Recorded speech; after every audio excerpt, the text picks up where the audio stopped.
everybody. It's Miss Steph, and I'm so excited to be here with you this month. You know why? Because it's Christmas. I look forward to Christmas all year long, and I bet you do too. I love the lights, I love the decorations, I love the music, I love the food. But you know what's so amazing? Is even though Christmas is full of so many different and exciting things, Christmas is really simple too. Because Christmas is really all about Jesus. Everything comes back to Jesus. And this month, that's what we're going to be looking at. We're going to be studying the true meaning of Christmas and why we celebrate it together. Now, let's go ahead and learn more about Christmas from Mr. Jacob.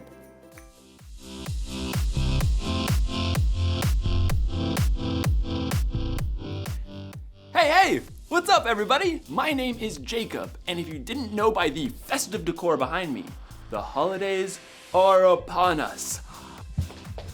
We've got garlands, tree ornaments, tree stars, candy canes. Oh, whoa, that is one big present. I wonder who it's for. To Jacob. That's me. I got a present. Who's got a present? I'm got a present. But before I tear into this bad boy, let me tell you what we're talking about today. It's simple. We're talking about Christmas! Christmas is celebrating Jesus, God's greatest gift. Everybody likes gifts, am I right? Especially when they're all wrapped up with a big bow on top. Let's see what I got. Oh man, I hope it's something cool, like a new pair of shoes. Or I hope it's like one of those headphones that cancel out all other noises. Cool. No, I hope it's a little puppy, like a basset hound. Then I could put a little hat on top of him and we can solve mysteries together, dude. What do you think, my dear Watson? Is the game afoot or is it afoot? Yeah, that's what I hope. Okay, no, this is what I hope. I hope that it's a trunk full of cash. Then I can buy whatever I want for Christmas. You know something? Hope it's a really cool thing. It can be like the light in the darkness. Today's story is about a time that may have seemed pretty dark, but then God gave his people something to hope for. I can't wait to see what's inside, but I'm gonna wait. Patience is a virtue, Jacob. See you in a few.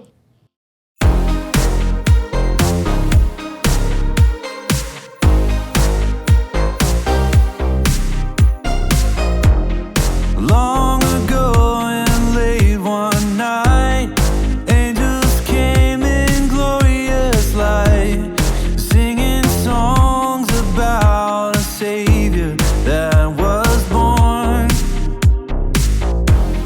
He came down from heaven above to bring us perfect peace and love. And things would change forever on that Christmas morn. No better news was ever told. God loved us so, so much. He gave us his only son to save us. The angels sang, the shepherds saw, and wise men came to bow.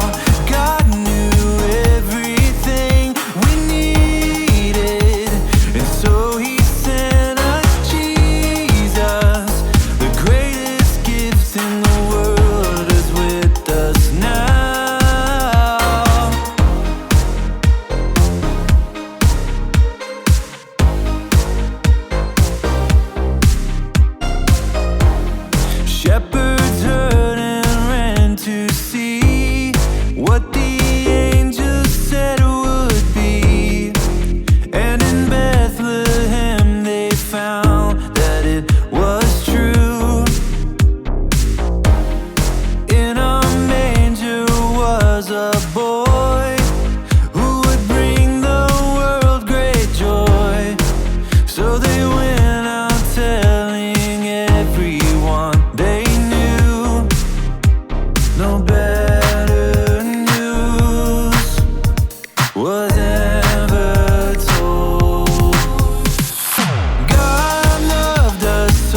Bible. It's 66 books of history, stories, letters, and poetry that fit together to form God's one big story. The epic adventure of how He created us and loves us so much that He made a way to rescue us. As we travel through the Bible, from Genesis to Revelation, we discover people who met God and found their lives changed forever.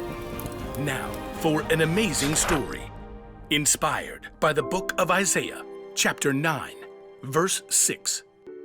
Jess stared out the window at the ice beating down. Every holiday plan for the weekend had been canceled. And to top it off, the school had just released Jess's most recent grades. A D in language arts? What happened, Jess? I don't know. You're such a good storyteller. I can't make all the words work out when I try to write it down. Can I go play Mindstorm? Hun, you need to read for an hour first. An hour? I thought it was 30 minutes. Your teacher and I talked. We think a little more reading time will help. Jess glared. I don't have anything to read. You've got an entire bookshelf in your room. Those are little kid books. Then look at Emma's bookshelf. Emma was Jess's older sister, already in high school. Fine, whatever. Jess stalked upstairs to Emma's room, peeked inside. The room was empty, but everything was neatly organized. Emma had even done all of the colorful artwork on her own walls. Miss Perfect. Jess sighed. Everything seemed to come easily to Emma. Writing, math, friends, life. I'll probably be stuck in 5th grade for the rest of my life. Jess stood in front of Emma's bookshelf, running her finger over the thick spines. At last, a swirl of color on the bottom shelf caught her eye. Comic book Bible. Huh. Jess thumped down onto the floor and pulled the book off the shelf. She flipped it open, and color exploded off the page.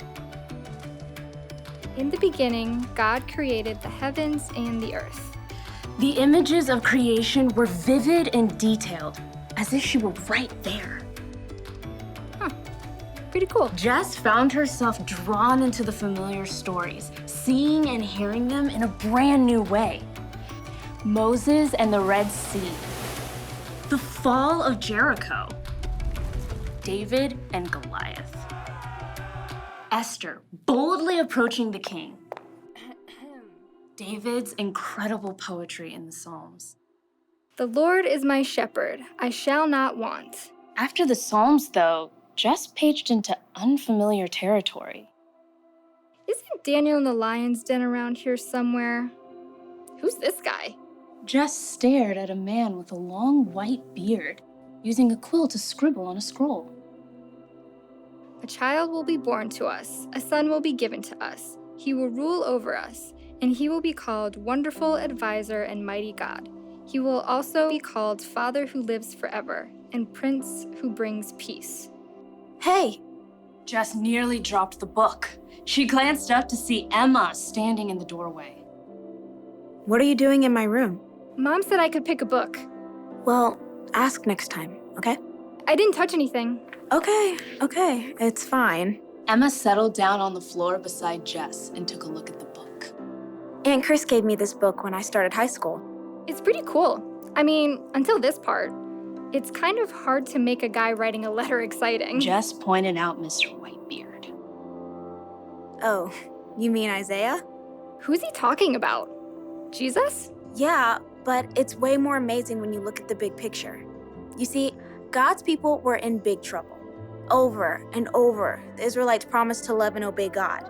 And then every single time, they turned their backs on him. Turn their backs? Like how? Well, they'd start praying to false gods like other nations around them, trying to do things their own way. So, God allowed them to be captured by other nations. Emma flipped back, showing images of battles, powerful foreign kings, groups of captives. The Israelites got in really big trouble. Things looked hopeless. So God just ditched them. No way. Every single time, God showed he was still with them. He sent kings who loved God like David and Solomon and Josiah. And he sent prophets like Elijah and Isaiah to speak God's truth and hope to the people. Even though they totally messed up. Yep. Through it all, God promised that he was going to send someone who would rescue them forever. Jess flipped back to Isaiah and read slowly. A child will be born to us, a son will be given to us. He will rule over us. That's only one prophecy. There are hundreds of prophecies in the Old Testament that talk about Jesus coming. Jess nodded, trying to take it in. That's a lot of promises. And God came through. The Israelites had to wait a long time, but God kept every single one of those promises when he sent Jesus to live on earth. His very own son. Oh, little town of Bethlehem and all that. You can take the book if you want. Emma tapped the comic book Bible. Jess smiled. Does God promise that I'll get a better grade in language arts? No, but he does promise to be with you and give you the patience and courage you need to keep working on it. They both listened to the ice rattling against the window. Hey, you want to play Mindstorm? Sure, just let me read a little more first. Emma gave a thumbs up, and Jess settled back down to keep reading. She paged forward to the book of Luke, eager to see for herself again how God had delivered on his promise to send a Savior.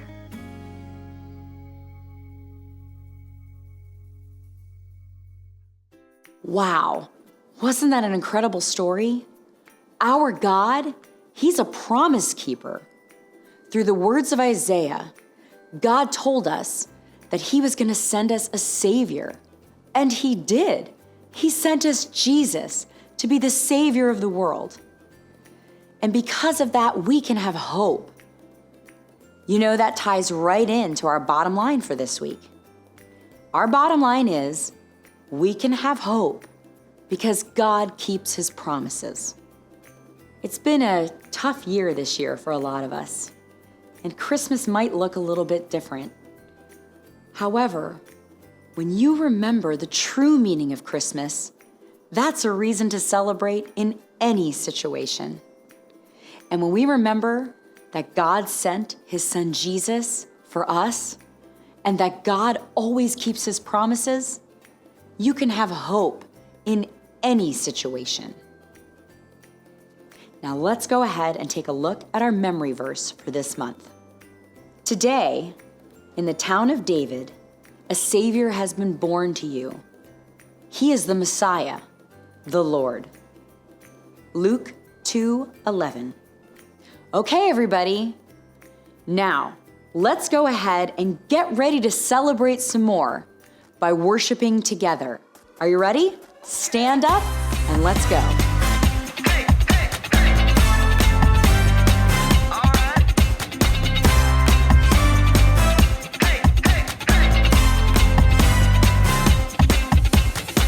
You made the earth, you keep it spinning. You made the ocean and everything in it, and you made the sky so blue, and you made every other color too. You made the sun, you keep it shining. You put the moon up in the midnight sky, and everything around me created by you only. I just wanna thank you, 'cause everything you made is so beautiful. Every single star and every beat of my heart, and it's beautiful. You made my feet, you made my hands. You make me sing and you make me dance, 'cause your love is all around me, and your love is so astounding. I just wanna thank you, 'cause everything you made is so beautiful. Every single star and every beat of my heart, and it's beautiful. Here we go, break it down now. Everything you created with your imagination is wonderful and good. Wonderful and good. You're my inspiration beyond all explanation. You're wonderful and good. You're wonderful and good. Everything you created with your imagination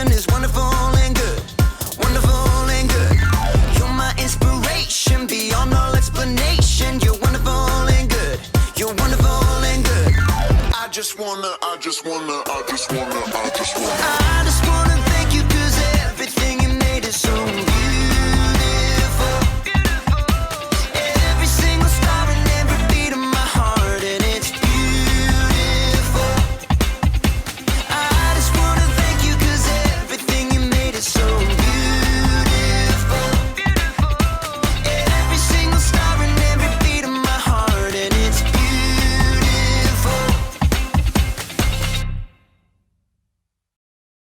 Okay, so hundreds of years before the very first Christmas, it felt like God's people were in the dark. They dealt with bad kings and wars with other nations. They'd been taken captive and removed from their homes. They needed help. They needed hope. You may not know exactly what that's like, but you've probably been through a dark day or two. Trouble at home, trouble at school, trouble in the world. Sometimes you need a little hope to get you through it, to help you cancel out the noise. Well, the good news for God's people hundreds of years ago turned out to be good news for us too. God promised through Isaiah that he would send a baby who would one day save the world. And around 700 years later, God kept his promise when Jesus was born. Listen, if it takes you or me 700 years to keep a promise, that probably wouldn't be too cool. God's different. He's been here forever, and he'll be here forever. So 700 years is like, sometimes with hope, there's a little waiting involved.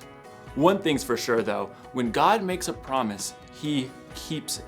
So when things are dark, know that God promised to send us a savior. When you're lonely, know that God promises he'll always be with you. When you're sad or hurting, know that God promises that there's going to come a day when there will be no more pain and no more sadness. Isn't that something to hope for? So here's the one thing to remember today. We can have hope because God keeps his promises. That's a little gift of hope for you this Christmas. Oh yeah, my present. Let's see what we've got. Ugh. Do not open till Christmas. Oh man, looks like I'm gonna be hoping for a couple more weeks. It's definitely not a puppy. I'll see you next time.